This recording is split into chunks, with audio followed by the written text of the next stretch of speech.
Hello everyone, welcome back to another video. Today I'm actually drawing something quite different if you've seen from the thumbnail. As I mentioned previously in my last video, I was really adamant about branching out and drawing new things. I was actually a little worried that I sounded too aggressive in my last video, but that's because I was just really wanting to push the point that I wanted to improve, that I wanted to branch out and try drawing new things that I don't draw normally, because I feel like I've got into this habit of drawing the same thing over and over again, and that's what was putting me in a bit of a bad art phase. I wasn't happy that I just kept drawing the same face facing left for so many times, and every time I picked up my sketchbook that was the same thing I was doing all the time. I have been told before that my sketchbooks have been quite diverse and I do try and draw a good range of subjects, but at the same time I feel like I could always be pushing myself more and more. And something I do worry about is becoming one of those artists that gets stuck in the habit of drawing the same subject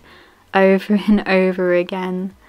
And I realise I've already said this in my previous video, so let's talk about moving on from that. So it's actually kind of hard to tell you how I came to drawing this little interior scene that I'm drawing on screen now. I was actually not feeling great about my art, and I'd got into this way of thinking that, oh, I'm not good enough to draw this type of thing. I thought I'm not going to be happy with what comes out, but I had a real struggle to push through those feelings and just start. I had to think, if it doesn't come out good, that's fine, at least I drew something. And that's what I tried to tell myself as I began to sketch. And as I continued to sketch, I ended up really liking it. It was something new and everything was working right with it, even though it was something I was fairly scared of drawing, because interior scenes are quite difficult, as you have to get the perspective right, the colours right, and even like the things that go inside an interior room have to kind of match, unless you're going for kind of a room that has a mismatched feel. So this drawing did actually start as a study, but I knew from the beginning that I wanted to take more time on it than I would normally do with a study. I feel like it's easy to get into this way of drawing everything fast. Everything has to be fast done. You need to be drawing a full illustration within an hour, and I think that's not the way to go. Sometimes you do need to take a step back, slow down, and just take your time to learn how things work when they're translated to a 2D medium. Now, I was using reference for this. I always promote using reference for these types of pictures, as you have something to fall back on when you don't know where to carry on with the picture. With using reference though, I suggest using more than one. With this picture I found a reference for the chair and the crate, but the rest of it was actually done from my imagination. But the orange jug is actually a real jug that we have in this house, but sadly we don't have those plants in it.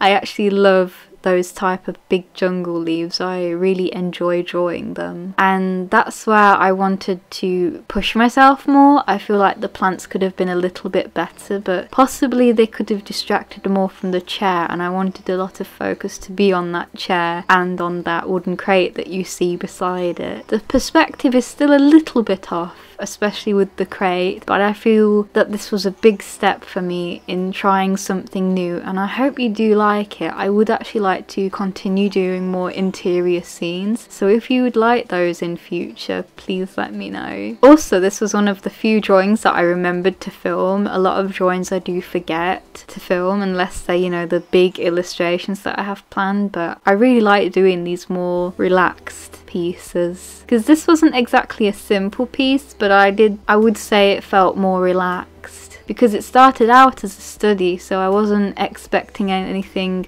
great from it. So when it did come out nice, I was very, very happy. So because of that last video, this is why I made this one. This is why I remembered to film this, because I wanted to prove that I was serious about improving. I wanted to show you that it wasn't just all talk for the YouTube, that I was really serious about taking steps to try new things and push myself even further and take this YouTube channel very seriously. A lot of this I feel I have already mentioned many times before, So I'm sorry if I do sound like a broken record sometimes. I forget what I've said in videos because I've made quite a few now. I think this will probably be going up to 100 now, so 100 videos. I think I'm gonna start repeating myself, which I'm sorry about that.